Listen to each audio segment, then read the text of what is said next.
Okay, well, the reason we have Scrum is because I came into software development from a medical school. I had done 11 years, funded by the National Cancer Institute, of research on complex adaptive systems. And as a large banking company hired me to come in and help them with their advanced technologies.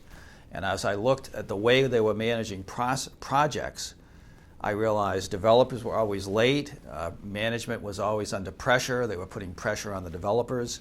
The more pressure they would put on the developers, the later the project would get.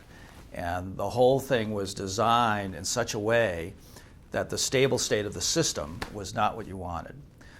In order to do that, we had to change the whole dynamics. Now, what we knew from research at Bell Labs is that we had to have very few roles in the team that was doing software development.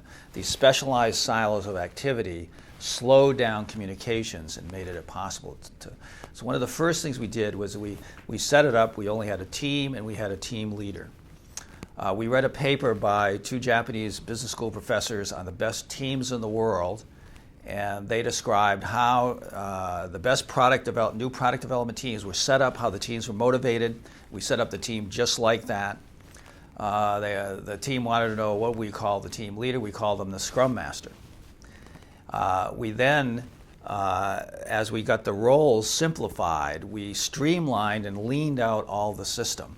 We very quickly found we needed a person we called the product owner in addition to the Scrum Master, who was responsible for clearly specifying the backlog in the right ordering, so when we shipped the product, it would really take the market as a really good product. So we had the product owner, the Scrum Master, and the team.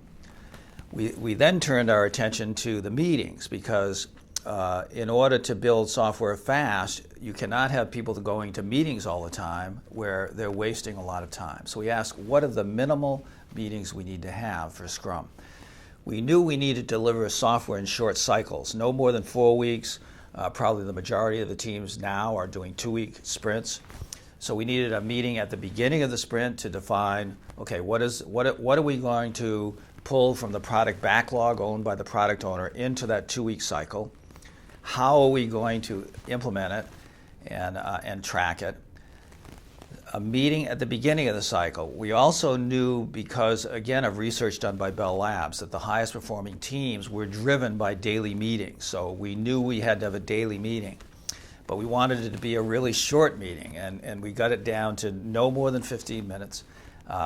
And in that meeting, everybody on the team needs to know what everybody else has been doing, what they're going to do next, and how they can help one another move really fast. So it's like a huddle in a football game, but a little bit longer than a huddle. At the end of the sprint, the motto that we had when we started Scrum, I had worked in a previous company near MIT with the media lab there, and their motto was demo or die. So at the end of every sprint, we were going to demo real working software to people who would use the software and get their feedback, because it's the feedback cycle that tends to really make development go fast. So now we're down to 3 meetings, a meeting at the beginning of the sprint, a meeting at the end, and a daily meeting in the middle. We then turned our attention to the reporting, because one of the problems with software development is they do a lot of reporting. A lot of it is in the form of Gantt charts, and the Gantt charts are always incorrect because the Gantt chart is made and then things change and then the Gantt chart isn't correct anymore. And so it's very hard to do planning by the Gantt chart.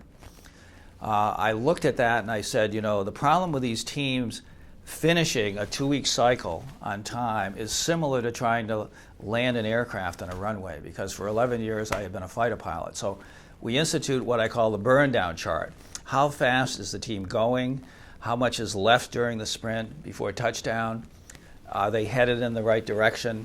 And just watching them trying to land that sprint is the way we monitor it. We put that up on the wall so that Scrum would be self-reporting. If anybody wanted to see the state of the Scrum, they could go and look on the wall. We didn't have to do reporting anymore. So on that wall is evolved into the product backlog we're working on, any tasks that we're implementing in the backlog, the burn down chart, and as tasks are being worked on, they're moving across the wall from needing to be done, they're in a working state, and now they're done and tested. So now we had completely streamlined the roles, the meetings, and the reporting became self-reporting, and that set the stage for the really high-performing teams that we like to see with Scrum.